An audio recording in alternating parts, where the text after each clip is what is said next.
Hello बच्चों। Last class में मैंने आपको पढ़ाया था application of trigonometry.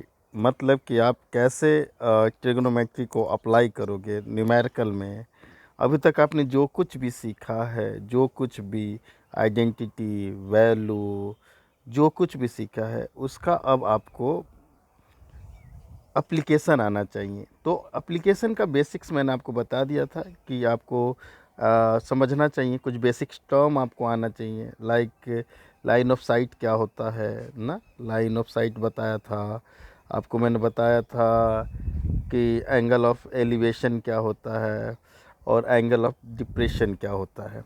Angle of elevation आपको पता होना चाहिए और एंगल ऑफ डिप्रेशन आपको पता होना चाहिए। ये सारी चीज़ें आपको पता होनी चाहिए। ब्रीफली थोड़ा जल्दी में मैं बता दूं कि जहाँ से हम देखते हैं उस लाइन को बोलते हैं लाइन ऑफ साइट। अगर हम यहाँ से किसी चीज़ को देख रहे हैं तो ये हो गया लाइन ऑफ साइट। अगर हम इधर देख रहे हैं तो ये हो गया line of site. Angle of elevation क्या होता है? जब हम नीचे से किसी चीज़ को ऊपर देखते हैं ना, अगर हम ऊपर देख रहे हैं, ये देखिए, तो ये जो हॉरिजॉन्टल के साथ जो एंगल बनता है ना, वो होता है एंगल ऑफ एलिवेशन। याद रखने का तरीका बता रहा हूँ कि जब आप नीचे से ऊपर की ओर देखते हैं तो हॉरिजॉन्टल के साथ जो एंगल बनता है उसे हम एंगल ऑफ एलिवेशन कहते हैं। और तीसरा एंगल ऑफ डिप्रेशन था। हम जब ऊपर से नीचे देखते हैं, ऊपर से नीचे देखते हैं, ये है लाइन ऑफ साइट। और ये हॉरिजॉन्टल के साथ, हॉरिजॉन्टल लाइन के साथ जो एंगल बनाता है उसे बोलते हैं एंगल ऑफ डिप्रेशन, राइट। तो अब ना हम इस पे एक बेसिक न्यूमेरिकल करेंगे। और न्यूमेरिकल में किन बातों का ध्यान रखना है वो पहला बता दूँ। फर्स्ट चीज़ आपको ना, फर्स्ट जो है, आपको क्वेश्चन को समझना है। क्योंकि इस टॉपिक में जो न्यूमेरिकल होता है वो एक शॉर्ट स्टोरी की तरह होता है। तो आपको बार बार क्वेश्चन को समझना है। पहला स्टेप तो ये हो गया। और अगर एक बार में क्वेश्चन समझ में नहीं आए तो फिर आपको दूसरी बार उसको पढ़ना है। जब क्वेश्चन समझ में आ जाता है तो फिर उसके अकॉर्डिंग आपको डायग्राम बनाना है। सेकंड स्टेप, फिर क्वेश्चन पढ़ के समझ के फिर डायग्राम बनाना है।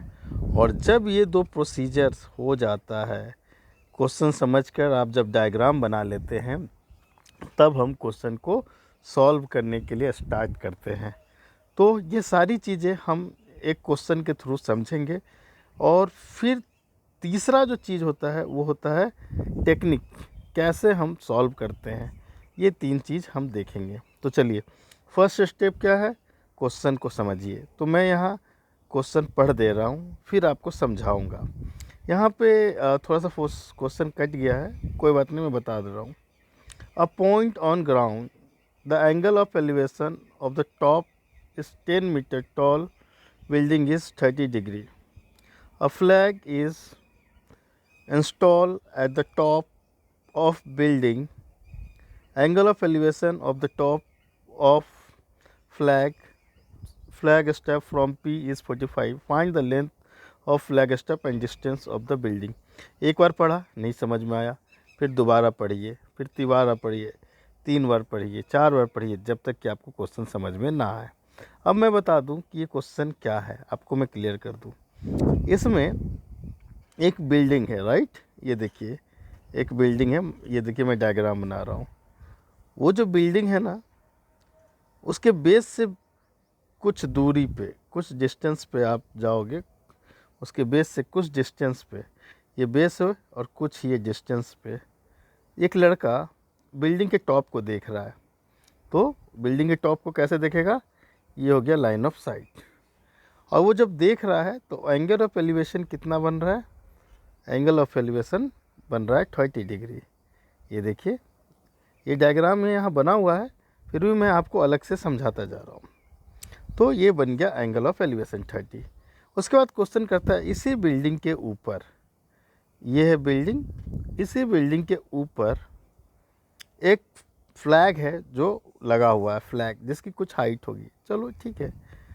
अब उस फ्लैग के टॉप को जब यही लड़का इसी पॉइंट से देखता है तो एंगल ऑफ एलिवेशन चेंज होकर के 45 डिग्री हो जाता है। कितना हो जाता है ये एंगल? ये एंगल हो जाता है 45। तो हमें बताना है कि फ्लैग की हाइट क्या होगी, साथ में बिल्डिंग की हाइट गिवन है 10 मीटर गिवन है। तो आपको पूरी सिचुएशन समझ में आ गई, आपको सब कुछ समझ में आ गया कि इस क्वेश्चन में क्या करना है। आइए क्वेश्चन की ओर चलते हैं। तो ये क्वेश्चन के अकॉर्डिंग मेरा डायग्राम है जो अभी अभी आपको समझाया। यहाँ पे मैंने एक ट्रायंगल लिया है PQR, दिख रहा है आपको एक छोटा ट्रायंगल। हाँ, ये ट्रायंगल किससे के साथ बना है, बिल्डिंग के साथ बना है। और एक और ट्रायंगल दिख रहा है आपको, वो मैं दिखा दूँ, वो है PSQ। ठीक है, तो फर्स्ट स्टेप हो गया था क्वेश्चन समझना। सेकेंड स्टेप में आप डायग्राम बना लेंगे। तीसरा स्टेप जो है कि भाई कैसे स्टार्ट करेंगे, तो मैं आपको एक ट्रिक देता हूँ, इस चीज़ का विशेष ध्यान रखिएगा। आप ध्यान से फिगर को देखिए और देखिए उसमें कितने राइट एंगल बन रहे हैं, राइट एंगल ट्रायंगल कितने बन रहे हैं।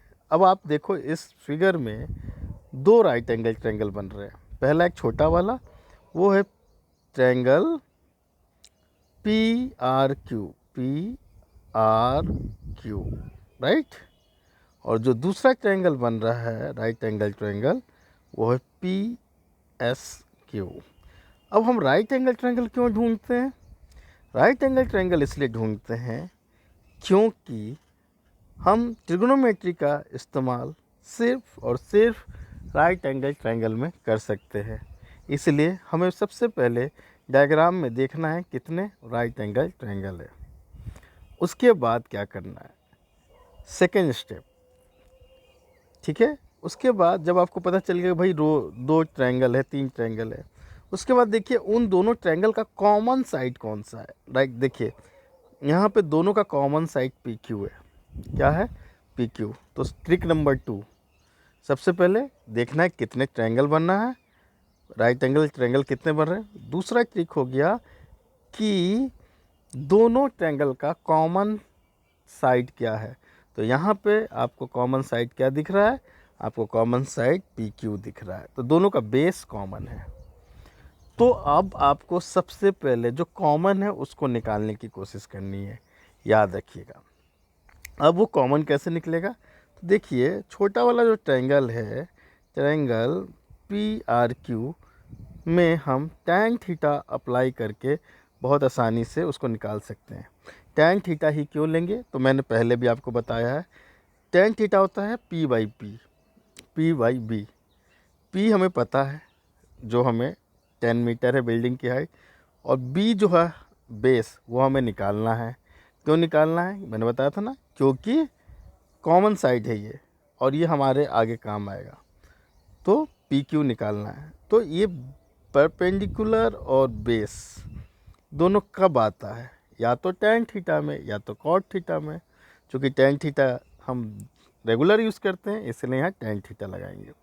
tan थीटा लगाया हमने, तो tan 30 इक्वल टू हो गया RQ/PQ। RQ क्या है, RQ आपको 10 है, PQ निकालना है। और जब हमने PQ सॉल्व किया तो ये देखिए 10√3 आ गया। अब आपको बेस मिल गया 10√3, ये रहा। अब मैंने वहाँ लिख दिया भाई 10√3। तो ये काम ख़त्म कि भैया हमने कॉमन साइड निकाल लिया। चौथा काम क्या करना है, अब कॉमन साइड निकलने का फ़ायदा ये हो कि अब बड़ा वाला जो ट्रायंगल है उसका बेस अब हमें पता है, और जब बेस हमें पता है तो हम उसकी हाइट निकाल सकते हैं। हम बड़े वाले साइड की हाइट की बात कर रहे हैं, तो फिर से tan थीटा लगा देंगे, क्योंकि इस बार B पता है, P निकालना है, राइट। बड़े वाले ट्रायंगल के लिए ये सब कर रहे हैं हम। तो बड़ा वाला ट्रायंगल कितना एंगल बना रहा है, tan 45। तो हम tan ले लेंगे, क्या होता है, परपेंडिकुलर बाई बेस। 45 बड़े वाले ट्रायंगल के परपेंडिकुलर क्या है, SQ। ये देखिए मैंने SQ ले लिया, बेस क्या है, PQ ले लिया। SQ मुझे नहीं पता है, पर PQ अभी अभी हमने निकाला है, और हमने इसीलिए निकाला था कि आगे काम आ गया। तो ये हो गया 10√3, और tan 45 की वैल्यू 1 होता है। आपको टेबल याद होना चाहिए, तो ये हो गया 1। इस तरह हमने SQ निकाल लिया, SQ आ गया 10√3। राइट। तो अब हमने बड़ा वाला हाइट भी निकाल लिया बिल्डिंग की विथ फ्लैग, और बिल्डिंग की हाइट तो गिवन थी। अब क्या पूछ रहा है आपसे, आपसे पूछ रहा फ्लैग की हाइट। तो फ्लैग की हाइट क्या होगी, ये टोटल हाइट है, ये बिल्डिंग की हाइट है, माइनस कर देंगे तो ये हो जाएगा फ्लैग की हाइट। तो टोटल हाइट हमारा कितना आया था 10√3, और बिल्डिंग की हाइट कितनी है 10, तो उसको माइनस कर देंगे, और जब हम इसे सॉल्व करेंगे तो आंसर आएगा 7.32 मीटर। इस तरह हम फ्लैग की हाइट को निकाल लेंगे। इस तरह आप इस टॉपिक के रिलेटेड किसी भी क्वेश्चन को सॉल्व कर सकते हो। फिर से मैं सारे स्टेप बता दूँ। पहला, फर्स्ट स्टेप, क्वेश्चन को ढंग से पढ़ो, जब तक क्वेश्चन समझ में नहीं आएगा स्टार्ट मत करो। सेकेंड स्टेप, डायग्राम बनाओ, सही डायग्राम बनाओ। थर्ड स्टेप, देखो उसमें कितनी राइट एंगल ट्रायंगल है, एक बन रहा है, दो बन रहा है, कितना बन रहा है। फोर्थ स्टेप, कोशिश करो कि जो दोनों, मान लो दो राइट एंगल ट्रायंगल बन रहा है तो देखो उसका कॉमन साइड कौन सा है, उसको निकालने की कोशिश करो। और जब वो निकल जाता है तो फिर सिंपल हो जाता है, ट्रिग्नोमेट्री को अप्लाई करके जो भी फाइंड करना है वो आप फाइंड कर सकते हो।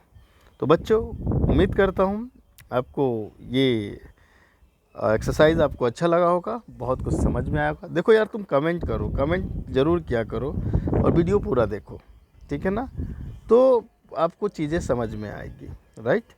और आगे आप क्या पढ़ना चाहते हो, कौन सा टॉपिक पे स्टार्ट करना चाहते हो, ये मुझे बता देना, राइट। और चैनल को सब्सक्राइब ज़रूर कर लेना। हाँ, हमारे फैमिली के एक पार्ट बनो, वादा करता हूँ आपको मैथ्स और फिज़िक्स में एक्सपर्ट बना दूँगा, और अच्छे मार्क्स दिलवा दूँगा। जो भी आप चाहते हो लाइफ में वो कर सकते हो। तो जुड़ो हमारे साथ, और प्लीज़ सब्सक्राइब करो, शेयर करो, कमेंट करो। बाय, फिर मिलते हैं अगली वीडियो में।